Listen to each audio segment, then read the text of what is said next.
ओम भास्कराय नमः। हरे कृष्ण। आप सभी का दिन शुभ हो। आज दिनांक 20 दिसंबर दिन है शनिवार और आज है पौष मास के शुक्ल पक्ष की प्रतिपदा तिथि, जो कि आज सुबह 7:13 से शुरू होकर अगले दिन सुबह 9:10 तक रहेगी। आज ब्रह्म मुहूर्त सुबह 5:31 से 6:19 तक रहेगा। सूर्योदय होगा सुबह 7:07 पर, सूर्यास्त होगा शाम 5:41 पर और आज मूल नक्षत्र पूरा दिन रहकर देर रात 1:21 पर समाप्त होगा। राहु काल सुबह 9 बजे से 10:30 बजे तक रहेगा। आज आप सुनेंगे पौष मास महात्म्य में आगे की कथा। उससे पहले सुनिए सीता नितनेम की कहानी। इस कहानी को सीता माता कहती थी और प्रभु श्री राम सुना करते थे। एक दिन श्री राम भगवान को किसी काम के लिए बाहर जाना पड़ा, तो सीता माता कहने लगी कि भगवान, मेरा तो 12 वर्ष का नितनेम है, अब आप बाहर जाएंगे तो मैं अपनी कहानी किसे सुनाऊंगी। तब श्री राम ने कहा कि सीते, आप कुएं की पाल पर जाकर बैठ जाना और वहाँ पर जो भी औरतें पानी भरने आएंगी उन्हें अपनी कहानी सुना दिया करना। सीता माता कुएं की पाल पर जाकर बैठ गई। तभी एक स्त्री आई। उसने रेशम की जरी की साड़ी पहन रखी थी और सोने का घड़ा ले रखा था। सीता माता उसे देखकर कहने लगी, बहन, मेरा 12 वर्ष का नितनेम सुन लो। पर वह स्त्री बोली कि मैं तुम्हारा नितनेम सुनूंगी तो मुझे तो घर जाने में देर हो जाएगी और मेरी सास मुझसे झगड़ा करेगी। इसलिए उसने कहानी नहीं सुनी और अपने घर चली गई। लेकिन उसके घर जाते ही उसकी रेशम जरी की साड़ी फट गई। सोने का घड़ा मिट्टी के घड़े में बदल गया। सासू ने देखा तो पूछा, अरे बहू, ये किसका दोष अपने सिर लेकर आ गई है। बहू बोली, माँ जी, कुएं पर एक औरत बैठी थी। उसने अपनी कहानी सुनने के लिए कहा, लेकिन मैंने नहीं सुनी। शायद उसी का ये फल मुझे मिला है। बहू की बात सुनकर अगले दिन वही साड़ी और वही घड़ा लेकर सास कुएं की पाल पर गई। सास को वहीं पर सीता माता बैठी मिली तो माता सीता ने कहा, बहन, मेरी कहानी सुन लीजिए। सासू बोली, एक बार छोड़, मैं तो 4 बार कहानी सुन लूँगी।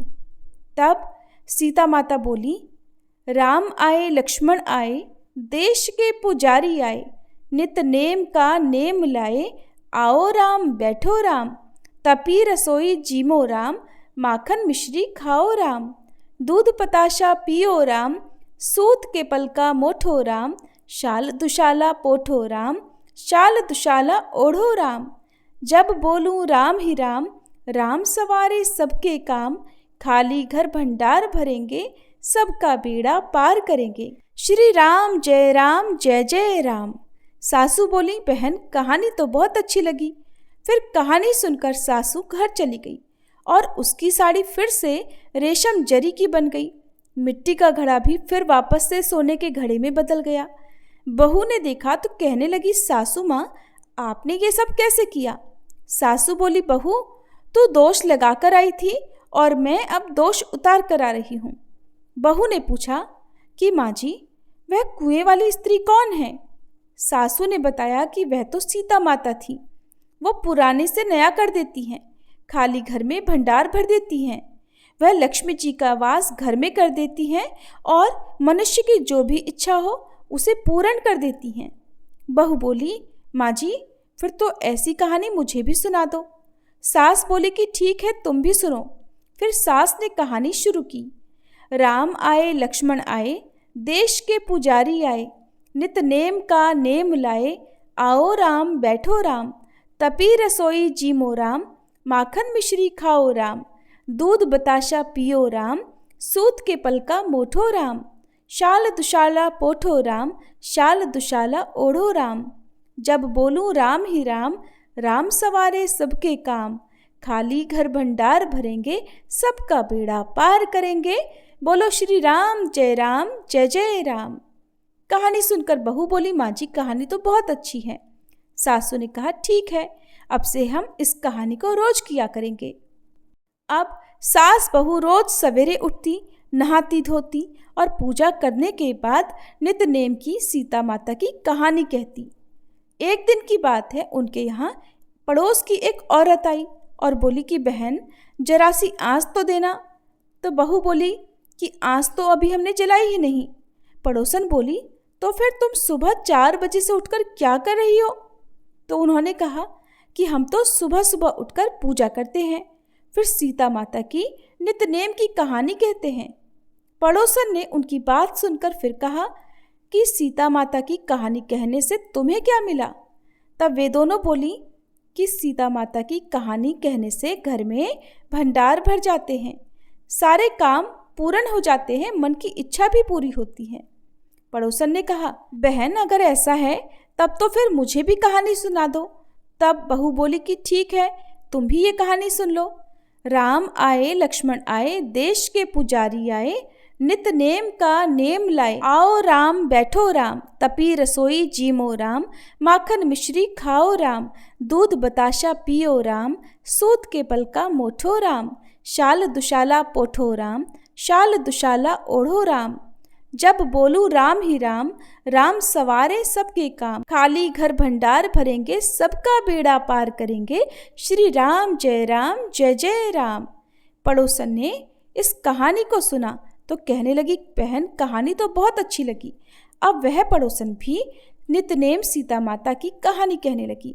कहानी कहने से सीता माता ने पड़ोसन के भी धन के भंडार भर दिए। देखते ही देखते अब तो पूरे मोहल्ले में नित्यनेम की कथा चल पड़ी और हर किसी की मनोकामना पूर्ण होने लगी। हे सीता माता, जैसे आपने उन सभी के भंडार भरे वैसे ही हमारे भी भरना। कहानी कहने वाले, सुनने वाले और हुंकार भरने वाले सबके भरना। सभी प्रेम से बोलिए सीता मैया की जय। अब सुनिए आज का अध्याय। संत पुरुष भगवान के अवतार होते हैं। वे भगवान के मानवीय सगुण रूप होते हैं और भक्तों पर कृपा करने के लिए अवतरित होते हैं। ऐसे सगुण चरित्रों का पवित्र भक्ति भाव से कथन, पठन, गायन और श्रवण और निरूपण करने से भगवत भक्ति का सौभाग्य मिलता है। स्वयं भगवान श्री दत्तात्रेय के अवतार श्री अक्कलकोट निवासी श्री स्वामी समर्थ जी के शिष्योत्तम श्री रामचंद्र यानी श्री रामानंद बीटकर महाराज जी का चरित्र लोक विलक्षण और लोकोत्तर है। स्वयं भगवान श्री दत्तात्रेय आधुनिक काल में श्री स्वामी समर्थ के रूप में मंगलवेढ़ा में प्रकट हुए थे, जो कि जिला सोलापुर में है, और फिर वे अक्कलकोट में जाकर बस गए। वहां के राजा मालोजी राजे भोंसले उनके अनन्य भक्त बन गए। वहां श्री स्वामी जी ने अनंत लीलाएं की। वे अक्कलकोट में बस गए थे, इसलिए अक्कलकोट निवासी श्री स्वामी समर्थ या अक्कलकोट स्वामी कहलाए। वे स्वयं श्रीमद नरसिंह सरस्वती थे। श्री सद्गुरु दिगंबर दास महाराज जी ने कहा है, जान लो कि स्वयं दत्तात्रेय और कैलाशनाथ सदाशिव ही श्रीमद नरसिंह सरस्वती जी थे। वे ही अक्कलकोट निवासी स्वामी समर्थ महाराज जी हैं। गांठ बांध लो कि श्री स्वामी समर्थ देवाधिदेव हैं। सच्ची भक्ति से जो इसे अनुभव करेगा केवल वही इस सत्य को जान पाएगा। आपने जाना था कि श्री स्वामी समर्थ जी ने असंख्य भक्तों पर कृपा की थी।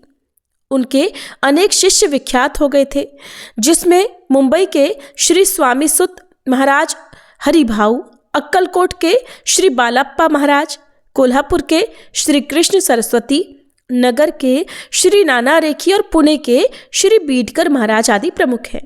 और इन प्रमुख शिष्यों में श्री बीटकर महाराज को इन सब के अंत में उन्होंने अपना शिष्य बनाया था। श्री सद्गुरु बीटकर महाराज पार्थ गोत्री देशस्थ ब्राह्मण थे, किंतु घराना पेशे से सरदारों का था।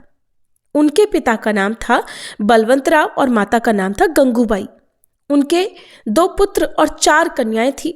श्री महाराज सबसे छोटे थे और उनका जन्म माघ शुक्ला सप्तमी तिथि को मंगलवार शके 1760 में अपराह्न के समय हुआ था और उनका नाम रामचंद्र रखा गया, लेकिन बाद में उनका नाम रामानंद हो गया।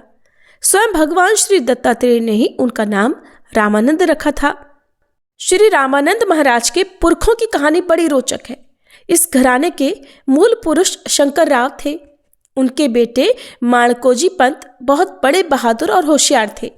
वे सम्राट अकबर के दीवान रहे थे। उनके बेटे गजानन राव एलिचपुर आ गए थे और वहां के शाह को उन्होंने अपनी बहादुरी दिखाई। वहां पर इन्हें इनाम में कुछ गांव मिल गए और वे वहां के सरदार बन गए। इन्होंने बड़ी धन दौलत कमाई और खूब नाम पाया, लेकिन उनकी कोई संतान नहीं थी। संतान प्राप्ति के लिए उन्होंने काशी से लेकर रामेश्वर तक दूर दूर की तीर्थ यात्राएं की। आखिर एक औलिया के कृपा प्रसाद से उनको एक बेटा प्राप्त हुआ।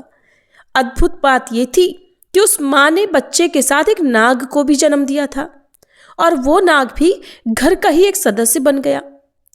गजानन राव जब पूजा करने बैठते तो वह उनके पास जा बैठता था। माँ जब अपने बेटे को दूध पिलाती तब वो भी उनकी गोद में जा बैठता और इस तरह वह नाग भी बच्चे के साथ साथ पल रहा था। फिर 7 सालों के बाद गजानन राव ने अपने बेटे का जनेऊ उत्सव बहुत उत्साह से किया। बेटे की बुआ चूल्हे के अंगारे लेकर बाहर जा रही थी और कुछ जल्दबाजी में उसने वो अंगारे पास की कढ़ाई में डाल दिए जिसमें वो नाग कुंडली मारकर बैठा हुआ था। अब अंगारे पड़ते ही वह नाग तो तड़प तड़प कर मर गया। अब विडंबना देखिए, उधर वह बेटा भी जो नाग के साथ ही जन्मा था वह भी ऐन मौके पर वेदी पर अचानक बेहोश होकर मर गया। बड़ी तपस्या से प्राप्त हुए बेटे के अचानक इस तरह चले जाने से माता पिता को बहुत दुख हुआ और मारे दुख के वे संसार से विरक्त हो गए, फिर धर्म कर्म में डूब गए। कुछ दिनों के बाद वही नाग माँ के स्वप्न में आया। उसने कहा कि जिसने मुझे जलाकर मार डाला है मैं उसका वंश नहीं चलने दूंगा, तुम्हारा वंश भी 7 पीढ़ियों तक चलाऊंगा। अब ये जानकर गजानन राव और उनकी पत्नी को संतोष हुआ कि चलो अपना वंश 7 पीढ़ियों तक तो चलता रहेगा। फिर समय पाकर उन्हें एक बेटा प्राप्त हुआ जिसका नाम था कृष्णाजी पंत। वो भी अपने पिता की तरह बहादुर निकला। एलिचपुर के सरदार के नाते उसने खूब नाम कमाया। शाह से उसे ऐदलाबाद और रावेर की महालदारी मिल गई। कृष्णाजी पंत के बेटे विश्वनाथ राव अहमदनगर के मुल्क में आकर बस गए। उन्होंने वहां के कांबर गांव और चांबोडी गांव के कुलकर्ण पद यानी पटवारी के इनाम के हक प्राप्त किए। उन्होंने खूब संपत्ति पाई जिससे उन्होंने बहुत बड़े बड़े महल भी बनवाए। उनके बेटे माधवराव बहुत बहादुर निकले। उन्होंने भी बहादुरी दिखाकर हैदराबाद की हुकूमत से 40,000 की जागीर पाई।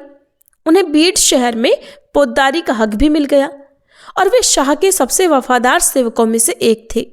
पोद्दारी के कारण वे पोतदार कहलाए। माधवराव के बेटे विनायक राव बड़े कुशल कारोबारी थे। उन्होंने अपने पुरखों की जागीर कायम रखी और फिर उन्हें सोलापुर की सर सूबेदारी मिली और फिर वे करकम भोसे गांव में बस गए। उनके बेटे चिंतामण राव ने कुशलता से पुरखों की सारी जायदाद संभाली। उनकी कोई संतान नहीं थी, इसलिए वे धर्म कर्म और तीर्थ यात्राओं में डूबे रहते थे। उन्होंने अनेक तीर्थ क्षेत्रों में धर्मशालाएं और घाट बनवाए। काशी में उन्होंने जो घाट बनवाया था उसे माणकोजी शंकर का घाट कहते हैं। काशी में गंगा जी में स्नान करते समय उन्हें एक दिन डुबकी लगाने पर रेत में श्री हनुमान जी की मूर्ति मिली। भगवान की कृपा समझकर उन्होंने बड़ी लगन से श्री हनुमान जी की सेवा की, जिसके फलस्वरूप उन्हें ढलती उम्र में पुत्र लाभ हुआ। श्री बीटकर महाराज के पिता बलवंतराव बड़े कद्दावर और 6.5 फीट ऊंचे थे। वे अपने काम में खूब वफादार और होशियार थे, बहुत चतुर और बहादुर थे।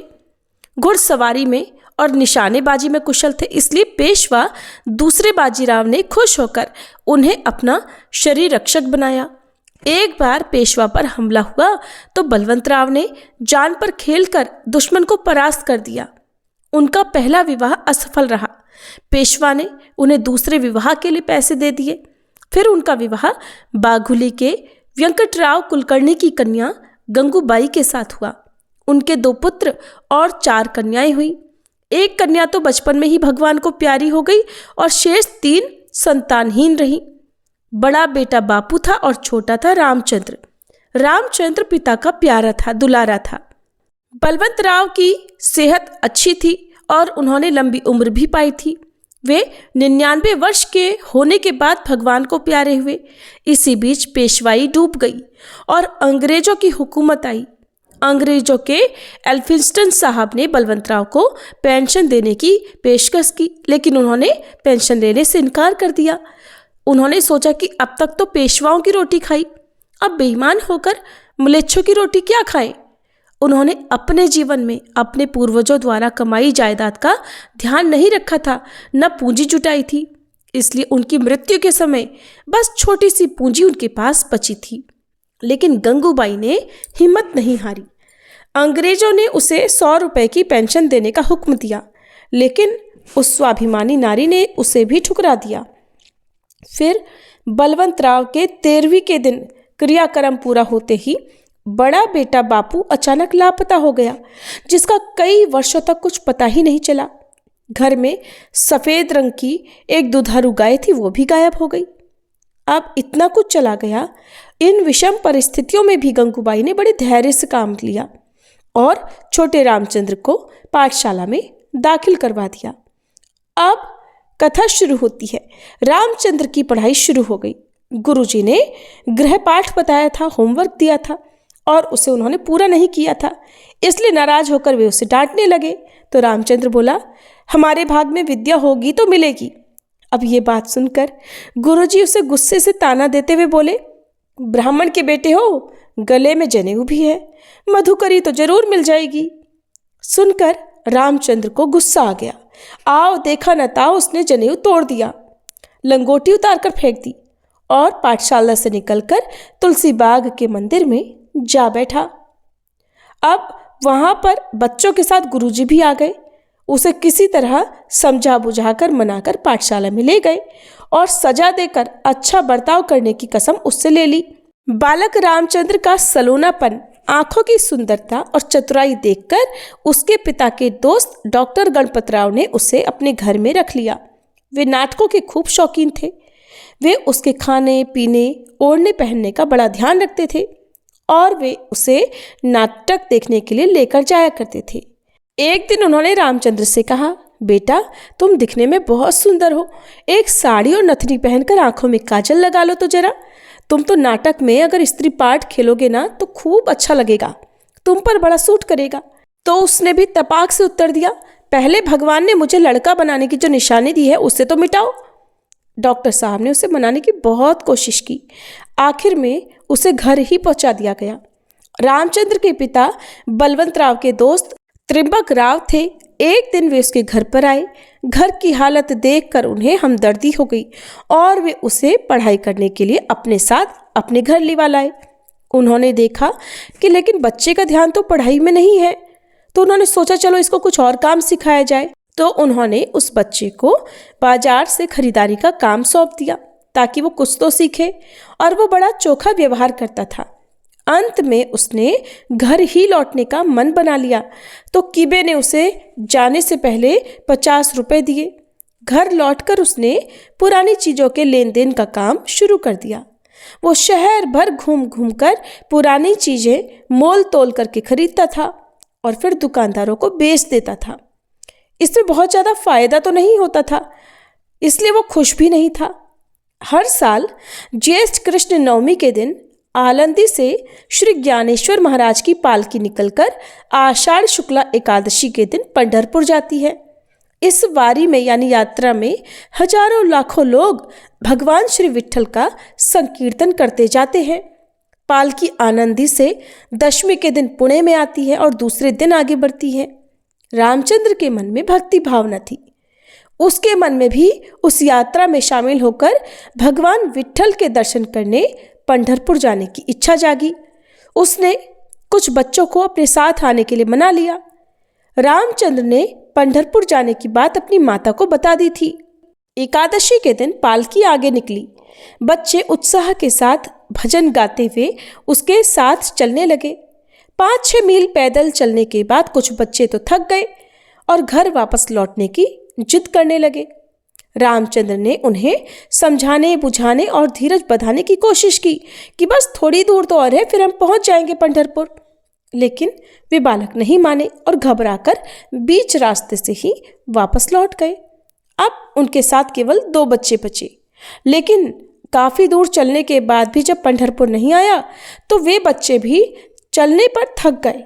वे बोले रामचंद्र से, भैया तुम्हारा पंढरपुर कितनी दूर है? अभी इतनी दूर से और इतनी देर से तो हम चल कर आ रहे हैं, हम तो थक गए हैं, अब एक कदम भी हमें आगे नहीं जाना है। रामचंद्र ने उन्हें मनाने की खूब कोशिश की, लेकिन वे नहीं माने। आखिरकार रामचंद्र ने पुणे की ओर वापस जाने वाली एक बैलगाड़ी में बिठाकर उन्हें वापस कर दिया। वो खुद भी थक गया था, लेकिन विट्ठल जी के दर्शन करने की इच्छा जो थी, इस कारण इस दृढ़ निश्चय के साथ वो अकेला उस यात्रा के साथ चलने लगा। 20 मील पैदल चलने पर रामचंद्र के पैरों में सूजन आ गई थी। पैरों में जगह जगह छाले पड़ गए थे। बड़ा दुख हो रहा था। उस छोटे बच्चे को देखकर एक वारकरी बूढ़ी माई ने उसके पैरों को तेल से मला और गर्म पानी से सेका।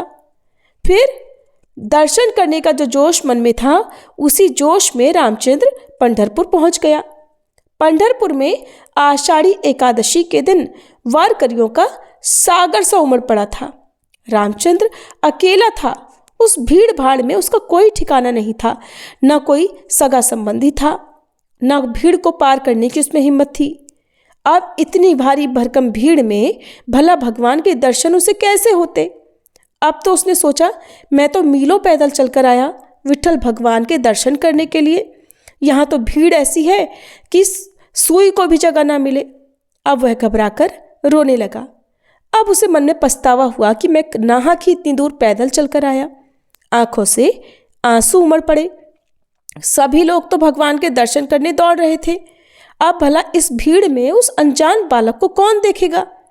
इतने में ही घुटनों तक धोती पहने, काले रंग का और सिर पर गमछा लपेटे एक कद्दावर हट्टा कट्टा आदमी उसके पास आया और उसने उस बालक को प्यार से रामचंद्र को पूछा कि बेटा रोते क्यों हो? तो उस बालक ने रोते रोते कहा, मुझे भगवान के दर्शन करने हैं।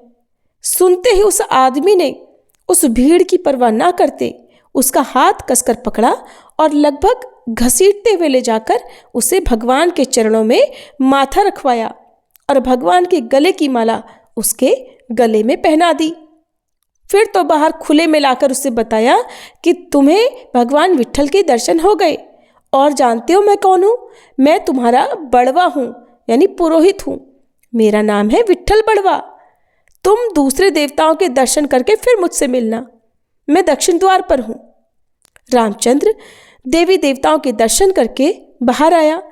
जब बाहर आया तो वह उन्हीं पुरोहित को खोजने लगा, लेकिन बहुत देर खोजने पर भी वह बड़वा नहीं मिला। अब वह लोगों से घूम घूम कर पूछने लगा। जो कोई मिलता उसका हाथ पकड़ पकड़ कर पूछता कि क्या तुमने उन पुरोहित जी को देखा है? अब जब लोगों ने उस बालक की बात ध्यान से सुनी तो उन वारकरी में से एक ने कहा, अरे बेटा तुम तो बहुत भाग्यवान हो। जानते हो, तुम्हें तो स्वयं विट्ठल भगवान ने दर्शन दिए हैं। वो पुरोहित जी और कोई नहीं, स्वयं विट्ठल भगवान थे जो तुम्हें हाथ पकड़कर स्वयं के दर्शन कराने ले गए। अब तो रामचंद्र बड़ा प्रसन्न हुए और वह वारकरी रामचंद्र को अपने घर अपने निवास पर ले गया। क्योंकि रामचंद्र को स्वयं विट्ठल भगवान ने दर्शन दिए थे, इसलिए उसने रामचंद्र की खूब आवभगत की, बड़े प्यार से अपने पास रखा और फिर कपड़े पैसे देकर पहचान के एक यात्री के साथ बड़े प्रेम से पुणे लौटा दिया। रामचंद्र की पंढरपुर वारी सफल हो गई थी। अब रामचंद्र को लग रहा था कि पुणे में रहकर अपनी अंग्रेजी पढ़ाई नहीं हो रही, इसलिए किसी अच्छे स्थान पर जाकर हाई स्कूल की पढ़ाई करे। एक साथी के साथ जैसे तैसे वह धुलिया पहुंच गया, लेकिन वहां हाई स्कूल में दाखिले की बात बनी नहीं। आखिरकार वे दोनों निराश होकर हार कर लौटने लगे।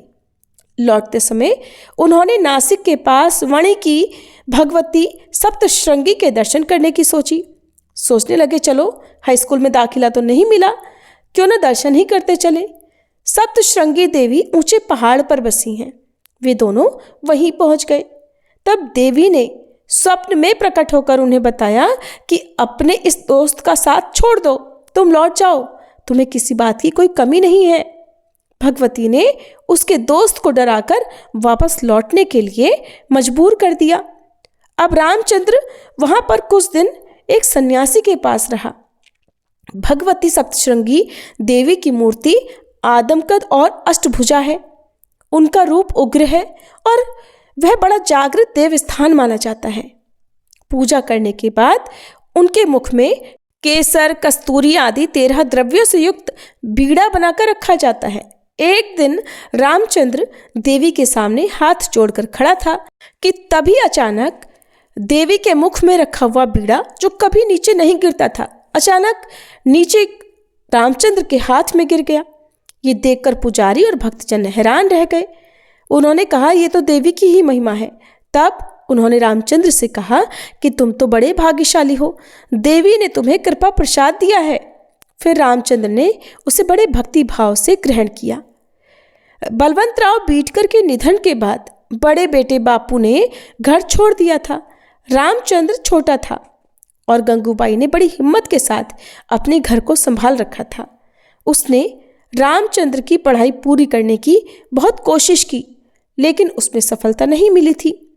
बलवंतराव के दोस्तों ने अपने घर में रामचंद्र को रखकर उसे पढ़ाने की कोशिश की, लेकिन रामचंद्र का ध्यान था कि पढ़ाई में लगता ही नहीं था। हर कोई उसे समझाकर थक चुका था। अंत में घर लौट आया और अपनी हिम्मत से कोई काम करके अपनी माँ की सहायता करने लगा था। कुछ वर्षों में उसने गंधी का काम सीखकर अपना व्यवसाय शुरू किया। पुरानी चीज़ों के लेन देन का काम तो पहले से ही शुरू था। पुणे लौटने पर रामचंद्र घर की जिम्मेदारी संभालने की कोशिश करने लगा, लेकिन वो अंग्रेजी नहीं जानता था और बिना अंग्रेजी के नौकरी मिल पाना बड़ा मुश्किल था। शुरू में उसने अदालत में उम्मीदवारी के काम किए। दिन में 1 रुपया भर मिल जाता था, लेकिन इससे वो संतुष्ट नहीं था, इसलिए उसने वो काम भी छोड़ दिया। अब वह कौड़ियाँ बेचने लगा, बाद में रेजगारी बेचने लगा, सोना चांदी को भी परखने लगा, लेकिन पास में पूंजी नहीं होने से ज़्यादा पैसा नहीं मिलता था। आखिरकार वह एक गंधी की दुकान में नौकरी करने लगा। दिन भर दुकान में काम करते हुए रामचंद्र ने सुगंधी सामान की अच्छी जानकारी प्राप्त कर ली। कुछ ही दिनों में उसने जान लिया कि कच्चा माल कहाँ से खरीदे, भट्टी कैसे लगाएं, यंत्र लगाकर इत्र कैसे बनाएं और कैसे बेचें। कारोबार वही देख लेता था, दुकानदार को कुछ भी देखना नहीं पड़ता था। उसको ये काम बहुत अच्छा लगा था। अब उसने दुकानदारी बहुत अच्छे से संभाल ली तो दुकानदार को कुछ भी देखना नहीं पड़ता था और वह खुश होकर उसे इनाम भी दिया करता था। इतनी कुशलता प्राप्त करने पर उसने वह नौकरी भी छोड़ दी और खुद की सुगंधी सामान बनाने लगा। अब वह अपना माल बेचने के लिए कल्याण, ठाणे और मुंबई जाने लगा। आकर्षक व्यक्तित्व और मीठी जुबान से लोग उसे पसंद करने लगे। वो देशी और विदेशी इत्रों को मिलाकर ऐसे बढ़िया बढ़िया इत्र बनाने लगा कि बड़े बड़े साहब लोग उसका माल खरीदने लगे। अच्छा पैसा मिलने लगा। रामचंद्र अब गंधी के नाम से पहचाना जाने लगा। इत्रों के व्यापार में अच्छा पैसा कमाने पर पुरानी चीज़ों के लेन देन में भी उतरा। उसमें भी अब उसको कामयाबी मिलने लगी। रामचंद्र को पुरानी चीज़ों के लेन देन में दिलचस्पी थी। एक दिन शहर में घूमते हुए उसने देखा कि पेशवाई के ज़माने की एक कोठी पर पुराने बर्तनों की नीलामी हो रही है। बर्तन काले पड़े हुए थे लेकिन नक्काशीदार थे। कुल 30 बर्तन थे। रामचंद्र ने आगे बढ़कर 150 रुपये में उन्हें खरीद लिया। अब घर लाकर वो उन्हें ऊपर रखने लगा तो एक दीवट नीचे गिर गई और टेढ़ी मेढ़ी हो गई। अगर पीतल की होती तो टूट जाती। रामचंद्र ने उत्सुकता से साफ करके देखा तो वो तो सोने की निकली। और गौर से देखा तो दीवट की खोलों में कुछ भरा होने का उसे एहसास हुआ। खोलकर देखा तो बेशकीमती रत्न अंदर से निकल पड़े। कहते हैं कि भगवान जब देता है तो छप्पर फाड़ कर देता है। यही सब कुछ हुआ रामचंद्र के साथ और पलक झपकते ही रामचंद्र मालामाल हो गया। अब वह राम भाऊ सराफ या भाऊ साहब गांधी, भाऊ साहब बीटकर कहलाने लगा। बहुत सारा धन मिला, लेकिन भाऊ साहब ने गंधी का धंधा अभी भी चालू रखा था। अब वे माल बनवा लेते थे। सराफे की दुकान नहीं थी, लेकिन सराफे में उनका खूब आदर था। वे बड़े रत्न पारखी थे। बाजार में रत्नों के कारोबार में उनकी सलाह ली जाती थी। फिर भी वे इत्र और सुगंधित द्रव्यों को लेकर व्यापार के लिए दूर दूर जाया करते थे। रईस, राजा और बड़े बड़े अंग्रेज अफसर उनके खरीदार थे। वे प्रतिभाशाली व्यक्तित्व के धनी थे ही। उस पर ऊंची पोशाक और बोलचाल में चतुराई के कारण वो जहां भी जाते उनका खूब स्वागत होता और मुंह मांगे दाम उनको मिलते थे। अब उनकी माता गंगूबाई ने उनका विवाह 21 की उम्र में केड गांव के रामजी पाटिल की कन्या रंगूबाई के साथ कर दिया। आगे चलकर उसके एक कन्या हुई। योग्य समय पर उनका विवाह रोवर के राजे रघुनाथ राव देशमुख के साथ हुआ। श्री बीटकर महाराज को मां के प्रति बड़ा प्रेम था। वे माता का वचन कभी नहीं तोड़ते थे। घर के हालात अच्छे होने पर उनके घर में कई रिश्तेदारों ने आश्रय पाया। भरा पूरा घर देखकर श्री महाराज को अच्छा लगता था। वे घर के सभी लोगों का ख्याल रखते थे। जब भी बाहर के गांव जाते तो वहां से अच्छी अच्छी चीजें लाकर सब में बांट देते थे। दूसरों को देने खिलाने में उन्हें बड़ा संतोष मिलता था। कुछ वर्षों बाद श्री बीटकर महाराज अपने बड़े भाई बापू को बड़ोदरा से ढूंढकर घर लाए, लेकिन कुछ दिनों के बाद वो फिर घर छोड़कर लापता हो गया। कहते हैं कि माया महा ठगनी होती है। भाऊ साहब रईसों में गिने जाने लगे। उन्हें लक्ष्मी जी का वरद हस्त मिल गया था। गंधी का व्यापार खूब फल फूल रहा था। बड़े तबके के लोगों से सांप का पड़ता था। ऊंचे लोगों की सोहबत और बड़ी दौलत भी मिली थी। इज्जत शोहरत थी, जवानी थी। धीरे धीरे वे ऐश मनाने लगे। एक तवायफ के मोहजाल में फंस गए। शवाब में बहाया जाता धन धीरे धीरे खर्च होता चला गया। माता सब जानती थी, लेकिन समझदार बेटे को क्या और कैसे भला समझाती। भाऊ साहब के कुछ अच्छे दोस्तों ने उनको समझाने बुझाने की बहुत कोशिश की, लेकिन कहते हैं ना कि सिर पर चढ़ा हुआ नशा किसी की नहीं सुनता। वही हाल हुआ रामचंद्र के साथ। अब लोग उनसे किनारा करने लगे। वे बेइज्जत होने लगे। समाज में शर्मिंदगी महसूस करने लगे। अब उनका व्यापार भी ठप होने लगा। धन जौवन का गर्व उतरने पर जब होश आया, कहते हैं ना कि ठगिनी माया न जाने क्या क्या खेल नचाती है। अब भाऊ साहब ने सोचा कि पुरखों की सरदारी मनसबदारी के बहाने राजा महाराजाओं से मिले। जगह जगह साधु संत और फकीर औलियों से मिलकर किमिया पाने की कोशिश करें, जिससे पैसों की कुछ तो कमी दूर हो।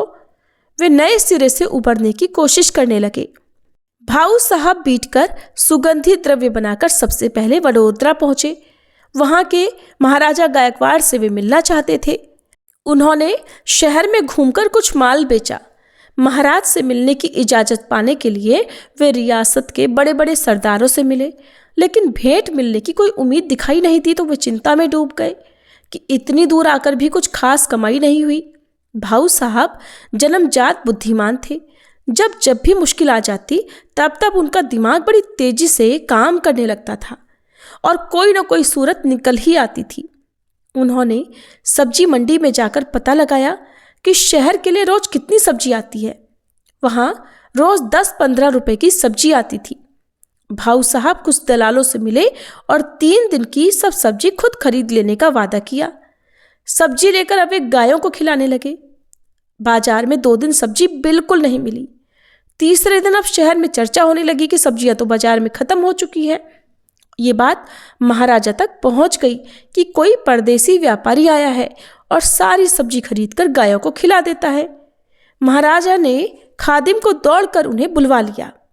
भाऊ साहब बढ़िया पोशाक पहनकर और इत्र लगाकर राजा से मिलने गए और उन्होंने महाराज को अदब के साथ झुककर सलाम किया। वे बड़े प्रभावित हो गए। उन्होंने पूछताछ की कि आप कौन हैं, कहाँ के हैं और सब्जी खरीदकर गायों को क्यों खिला रहे हैं। भाऊ साहब ने उत्तर दिया कि हम नारो शंकर के वंश के बीड़ के रहने वाले हैं, महाराज के पुश्तैनी खिदमतगार हैं। यहाँ आकर हुजूर के दर्शन करना चाहते थे, लेकिन किसी से इजाज़त नहीं मिली तो मुझे ये उपाय करना पड़ा। महाराज उनकी चतुराई देखकर खुश हो गए और उन्होंने उनके पास का माल खरीदने का वादा किया और पहले दर्जे का सीधा उन्हें देने का हुक्म दे दिया। वहाँ पर आराम से महीना भर बीता, लेकिन काम नहीं बन रहा था। आखिर भाऊ साहब महाराजा से दोबारा मिले। उन्होंने गुजारिश की कि हमारे पास आपकी रियासत की पुश्तैनी सनद है, इसलिए मनसबदारी मिल जाए। महाराज ने कहा, बात बहुत पुरानी हो गई है, वो काम दूसरों को सौंप दिया गया है, लेकिन आप चाहते हैं तो निगरानी का काम दे सकते हैं। तनख्वाह 200 रुपये महीना होगी। तब भाऊ साहब ने बताया कि सरदार घराने के होकर बनिए का काम करना अच्छा नहीं। आपका हुक्म हो तो तलवारबाजी का पुश्तैनी काम मिल जाए, हम कर्तव्य दिखाने को तैयार हैं। महाराज ने कहा, तलवार बहादुरी के दिन तो लद गए, और 5000 रुपये देकर उन्हें सम्मान के साथ विदा किया। तब उन्होंने वहाँ ब्राह्मण भोजन कराया। कुछ खुराफाती लोगों को वो अच्छा नहीं लगा। उन्होंने एक बदचलन औरत को फुसलाकर भाऊ साहब को बदनाम करने की कोशिश की, लेकिन चतुराई से वे बच निकले। भाऊ साहब ने पुणे लौटने के बाद ग्वालियर जाने की सोची। उन्होंने साथ में बढ़िया इत्र और 7 पल्ले अगरबत्तियां ली। वहां पहुंचने पर ग्वालियर नरेश से मिलने की कोशिश की। एक अजनबी महाराज तक कैसे पहुंच सकता था? उन्होंने सरदारों के और दीवान के यहाँ कई बार चक्कर लगाए, लेकिन कोई सफलता नहीं मिली। तब उन्होंने बड़ोदरा की तरह एक और नई तरकीब सोची। ग्वालियर के राजमहल के सामने गोरखी नाम का बड़ा मैदान है। एक दिन भाऊ साहब अपने पास की बहुत सारी अगरबत्तियां लेकर मैदान में पहुंचे। उन्होंने कागज ठूंस कर अगरबत्तियां रची और जला दी। अब तो सारा मैदान खुशबू से महक उठा। हवा उस खुशबू को लेकर जब राजमहल में पहुंची तो पूरा राजमहल महकने लगा। पूछताछ हुई कि खुशबू कहाँ से आ रही है, तो पता चला कि कोई परदेसी आकर मैदान में अगरबत्तियां जला रहा है। उसे मना करने का हुक्म हुआ। नौकर ने दौड़कर भाऊ साहब को बताया तो उन्होंने कहा, हम कोई गैर कानूनी काम नहीं कर रहे हैं, अपना ही तो माल जला रहे हैं। महाराज ने जवाब सुनकर उन्हें पेश करने का हुक्म दिया। भाऊ साहब यही तो चाहते थे। उन्होंने महाराजा को अदब के साथ सलाम किया। पूछताछ हुई कि कौन है, कहाँ के हैं और इस तरह नाहक ही अगरबत्तियां क्यों जला रहे हैं। तब उन्होंने कहा, हुजूर, आपके दर्शन के लिए मुझे बहाना बनाना पड़ा। हम बीड़ के रहने वाले हैं और आपके पुश्तैनी खिदमतगार हैं। हमारे पुरखों ने आपसे सनद पाई थी, अर्ज करने आए हैं कि वो हमें मिल जाए। महाराजा ने सुनवाई तक उन्हें सीधा देने और कचहरी में रोज आने का हुक्म दिया। उनका सारा माल खरीदने का वादा भी किया। ग्वालियर गाना बजाने की कला में मशहूर है। वहाँ भाऊ साहब के 2 महीने बड़े आराम से गुजरे। आखिर सरकार का हुक्म हुआ कि बात तो बहुत पुरानी है, अब सनद के मुताबिक 300 घुड़सवारों का अफसर बनाना नामुमकिन है। आप चाहें तो आपको तहसीलदारी दी जा सकती है। भाऊ साहब ने लिखा पढ़ी के पचड़े में पड़ने से साफ मना कर दिया। तब 5000 रुपये और एक गहना देकर उन्हें विदा कर दिया गया।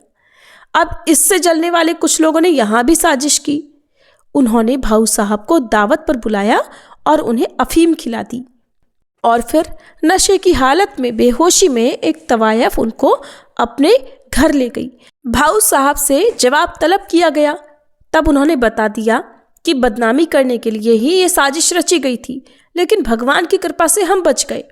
उन्हीं लोगों ने आकर आपसे शिकायत लगाई है। महाराजा को खुश करके भाऊ साहब ने वहाँ से विदा ली। ग्वालियर में एक औरत भाऊ साहब पर मोहित हो गई थी। उसका दिल आ गया था। वहाँ से निकलते समय उसने कहा कि आपसे हम दिल लगा चुके हैं, आपके जाने पर हमारा क्या होगा। उन्होंने कहा, तब चलो हमारे साथ। उसने पूछा, वहाँ उस परदेश में आप हमसे किनारा कर गए तो आपके उस मुल्क में आपसे बेसहारा होने पर हमारा क्या होगा। तब भाऊ साहब ने उसे विश्वास दिलाते हुए कहा, ये हमारी जबान है।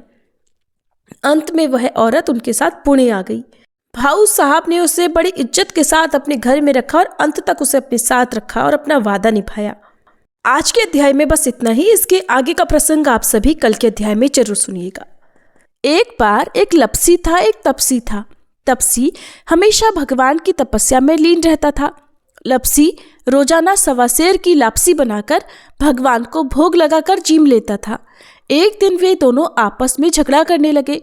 तपसी बोला, मैं रोज भगवान की तपस्या करता हूँ, इसलिए मैं बड़ा हूँ। लपसी बोला, मैं रोज भगवान को 1.25 सेर लापसी का भोग लगाता हूँ, इसलिए मैं बड़ा हूँ। नारद जी वहां से गुजर रहे थे। दोनों को झगड़ा करता देख उनसे पूछा कि तुम दोनों झगड़ा क्यों कर रहे हो। तब लप्सी ने खुद को बड़ा होने का कारण बताया और तपसी ने भी खुद को बड़ा होने का कारण नारद जी को बताया। सुनकर नारद जी बोले, तुम्हारा फैसला तो मैं कर दूंगा।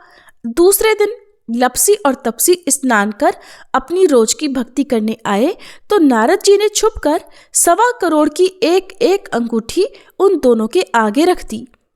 तपसी की नजर जब अंगूठी पर पड़ी तो उसने चुपचाप अंगूठी उठाकर अपने नीचे दबा ली।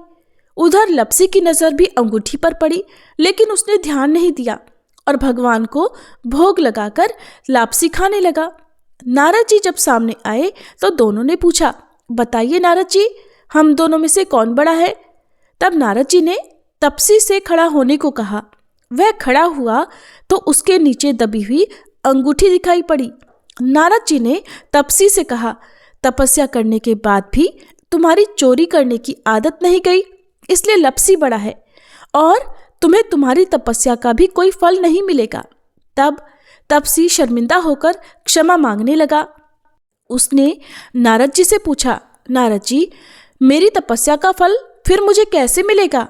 तब देवर्षि नारद जी ने बताया, अगर कोई गाय और कुत्ते की रोटी नहीं बनाएगा तो फल तुझे मिलेगा। अगर कोई ब्राह्मण को जिमाकर दक्षिणा नहीं देगा तो फल तुझे मिलेगा।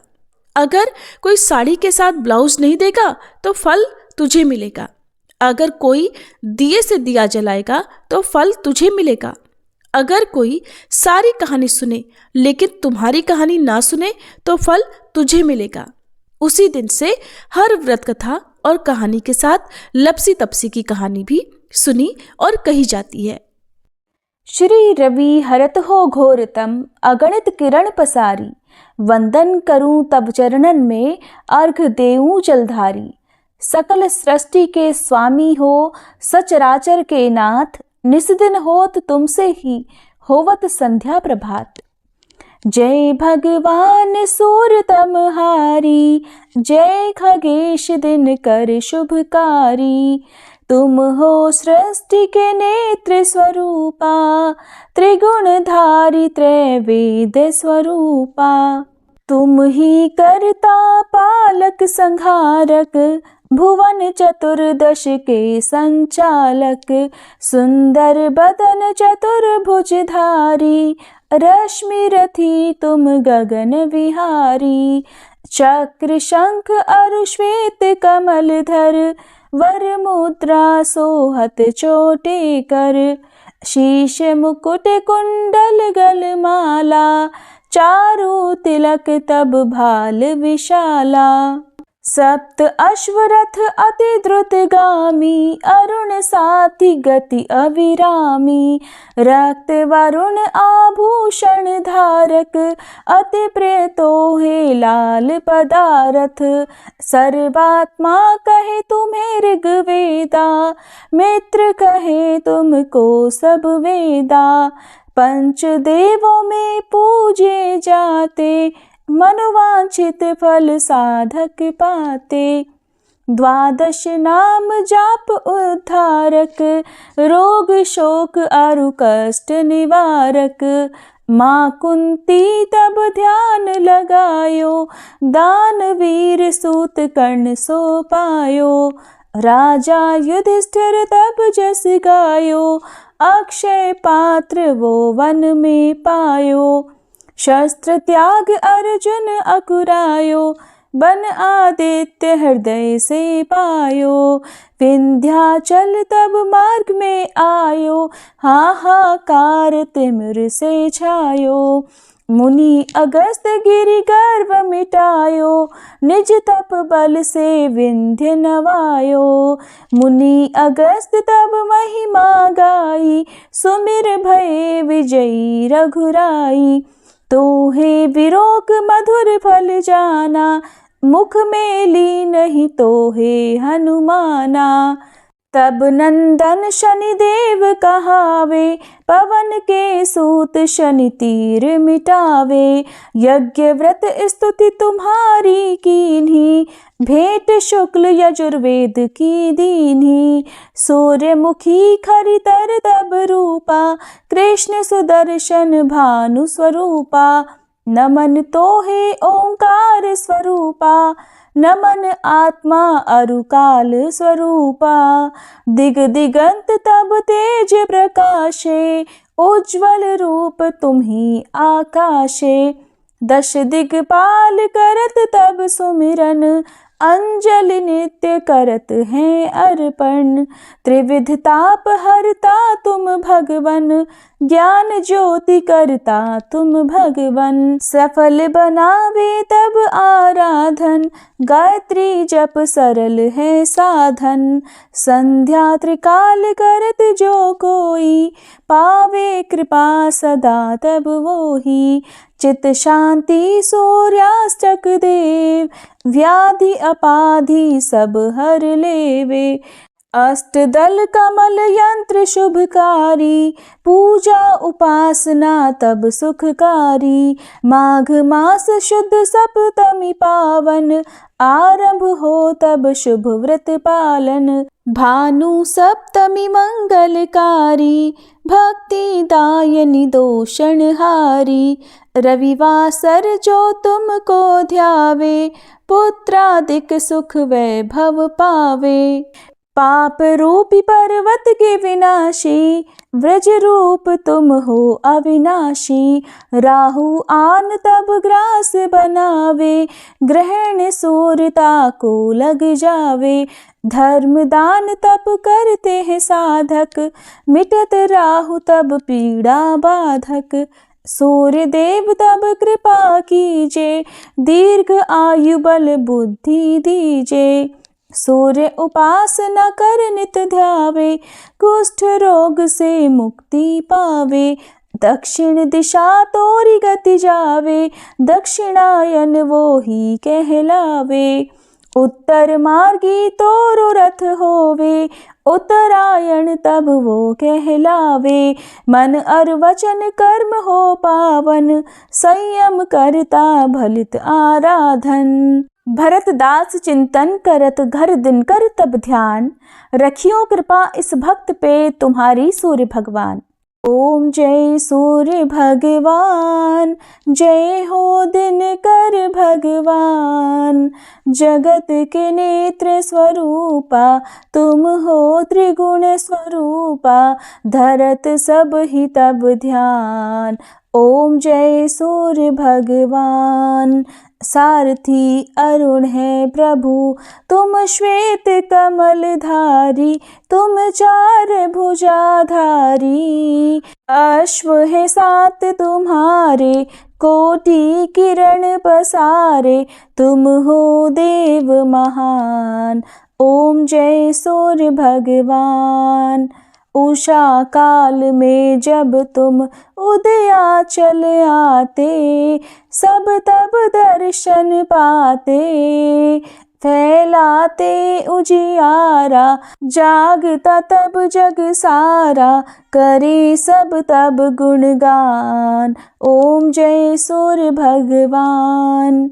संध्या में भुवनेश्वर अस्ताचल जाते, गोधन तब घर आते। गोधूली बेला में हर घर हर आंगन में, हो तब महिमा गान। ओम जय सूर्य भगवान। देव दनुज नर नारी, ऋषि मुनिवर भजते। आदित्य हृदय जपते, स्तोत्र ये मंगलकारी। इसकी है रचना न्यारी, दे नव जीवन दान। ओम जय सूर्य भगवान। तुम हो त्रिकाल रचयिता, तुम जग के आधार।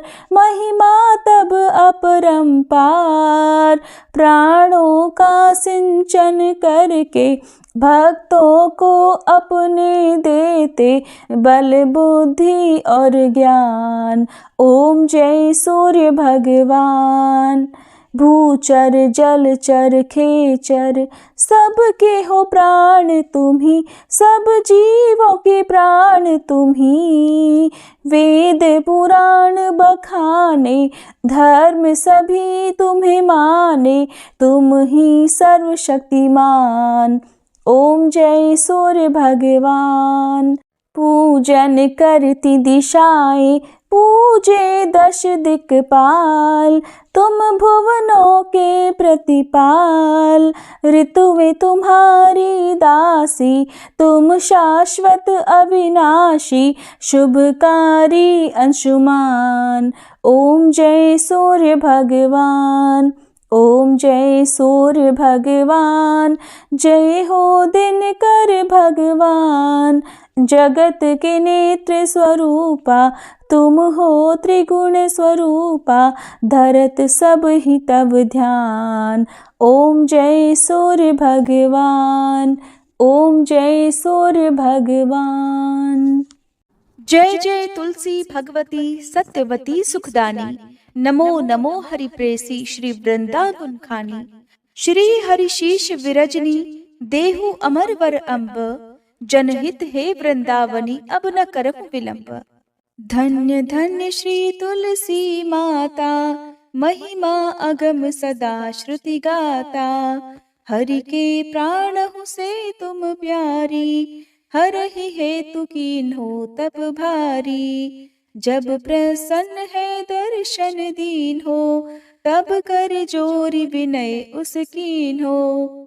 हे भगवंत कंत मम होहु, दीन जानि जानि छाड़हु छोहु। सुनि लक्ष्मी तुलसी की बानी, दीन हो श्राप कध पर आनी। उस अयोग्य वर मांगन हारी, हो बिटप तुम जड़ तनुधारी। सुनि तुलसी ही श्रव्यो तेहि ठामा, करहु वास तुहु नीचन धामा। दियो वचन हरि तब तत्काला, सुनहु सुमुखि जानि होहु बिहाला। समय पाई ब्योहरो पाति तोरा, पूजहि आस वचन सत मोरा। तब गोकुल मह गोप सुदामा, तासु भई तुलसी तू बामा। कृष्ण रास लीला के माही, राधे शक्यो प्रेम लखि नाही। दियो श्राप तुलसी तत्काला, नर लोक ही तुम जन्महु बाला। यो गोप वह दानव राजा, शंख चूर्ण नामक शिर ताजा। तुलसी भई दासु की नारी, परम सती गुण रूप अगारी। अस द्वै कल्प बीति जब गयहु, कल्प तृतीय जन्म तब भयहु। वृंदा नाम भयो तुलसी को, असुर जलंधर नाम पति को। कर अति द्वंद अतुल बल धामा, कीन्हा शंकर से संग्रामा। जब निज सैन्य सहित शिव हारे, मरहि न तब हर हर ही पुकारे। पतिव्रता वृंदाती नारी, को न सके पति ही संहारी। तब जलंधर ही भेष बनाई, वृंदा ढिग हरि पहुँचो जाई। शिव हित लहि करि कपट प्रसंगा, कियो सतीत्व धर्म तो ही भंगा। भयो जलंधर कर संहारा, सुनी उर शोक उपारा। तिहि क्षण दियो कपट हरि टारी, लखि वृंदा दुख गिरा उचारी। जलंधर जस हत्यो भीता, सोई रावण तस हरहि सीता। अस प्रस्तर सम हृदय तुम्हारा, धर्म खंडी मम पति संहारा। यही कारण लहि श्राप हमारा, होवे तनु पाषाण तुम्हारा। सुनि हरि तुरत ही वचन उचारे, दियो श्राप बिना विचारे। लख्यो ना निज कर दूत पति को, छलन चाहियो जब पार्वती को। जड़ मति तुह अस हो जड़ रूपा, जग में तुलसी बिटप अनूपा। धग्व रूप हम शाली ग्रामा, नदी गंडकी बीच ललामा। जो तुलसी दल हम ही चढ़ई है, सब सुख भोग परम पद पई है। बिनु तुलसी हरि जलत शरीरा, अतिशय उठत शीश उर पीरा।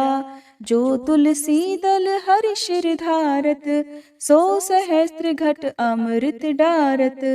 तुलसी हरि मन रंजनिहारी, रोग दोष दुख भंजनिहारी। प्रेम सहित हरि भजन निरंतर, तुलसी राधा में नाही अंतर। व्यंजन हो 56 प्रकारा, बिन तुलसी दल ना हरहि प्यारा। सकल तीर्थ तुलसी तरु छाही, लहत मुक्ति जन संशय नाही। कवि सुंदर इक हरि गुण गावत, तुलसी निकट सहस गुण पावत। बसत निकट दुर्वासा धामा, जो प्रयास ते पूर्व ललामा। पाठ करहि जो नित नर नारी, हो ही सुख भाषहि त्रिपुरारी। तुलसी चालीसा पढ़ी तुलसी तरु गृहधारी, दीप दान करी पुत्र फल पावहि बंध्यहु नारी। सकल दुख दरिद्र हरिहार वै परम प्रसन्न, आशय धन जन लड़ही कर बसहि पूर्णा अत्र। लाही अभिमत फल जगत, महिलाहि पूर्ण सब काम। जेहि दल अर्पहि तुलसी, तह सहस बसहि हरि राम। तुलसी महिमा नाम लख, तुलसी सूत सुख राम। मानस 40 रच्यो, जग मह तुलसीदास। प्रेम से बोलिए तुलसी महारानी की जय। तुलसी महारानी नमो नमो, हरि की पटरानी नमो नमो। तुलसी महारानी नमो नमो, धन्य तुलसी पूरण तप कीनो। शालिग्राम बनी पटरानी नमो नमो। तुलसी महारानी नमो नमो, हर की पटरानी नमो नमो। जाके पत्र मंजरी कोमल, श्रीपति कमल चरण लपटानी नमो नमो। तुलसी महारानी नमो नमो, हरि की पटरानी नमो नमो। कौन महीने बोई रानी तुलसा, कौन महीने हुई हरियाली नमो नमो। तुलसी महारानी नमो नमो, हर की पटरानी नमो नमो। कौन महीने हुई तेरी पूजा, कौन महीने हुई पटरानी नमो नमो। तुलसी महारानी नमो नमो। आषाढ़ मास में बोई रानी तुलसा, सावन महीने हुई हरियाली नमो नमो। तुलसी महारानी नमो नमो, हरि की पटरानी नमो नमो। कार्तिक मास में हुई तेरी पूजा, मंगसिर मास हुई पटरानी नमो नमो। तुलसी महारानी नमो नमो, हर की पटरानी नमो नमो। धूप दीप नैवेद्य आरती, पुष्पन की वर्षा बरसानी नमो नमो। तुलसी महारानी नमो नमो, हर की पटरानी नमो नमो। 56 भोग 36 व्यंजन, बिन तुलसी हरि एक न मानी नमो नमो। तुलसी महारानी नमो नमो, हरि की पटरानी नमो नमो। जो तुलसी को सवेरे गाए, श्री कृष्ण के दर्शन पाए नमो नमो। तुलसी महारानी नमो नमो, हर की पटरानी नमो नमो। जो तुलसी को दोपहर गाए, खीर खांड का भोग लगाए नमो नमो। तुलसी महारानी नमो नमो, हर की पटरानी नमो नमो। जो तुलसी को सांझ को गाए, श्री कृष्ण की आरती उतारे नमो नमो। तुलसी महारानी नमो नमो, हर की पटरानी नमो नमो। जो तुलसी को रात को गाए, श्री कृष्ण के चरण दबाए नमो नमो। तुलसी महारानी नमो नमो। हरि की पटरानी नमो नमो। सब सखी मैया तेरो यश गावे, भक्ति दान दीजय महारानी नमो नमो। तुलसी महारानी नमो नमो। हर की पटरानी नमो नमो। तुलसी महारानी नमो नमो। हर की पटरानी नमो नमो। प्रेम से बोलिए श्री कृष्ण भगवान की जय। तुलसी महारानी की जय।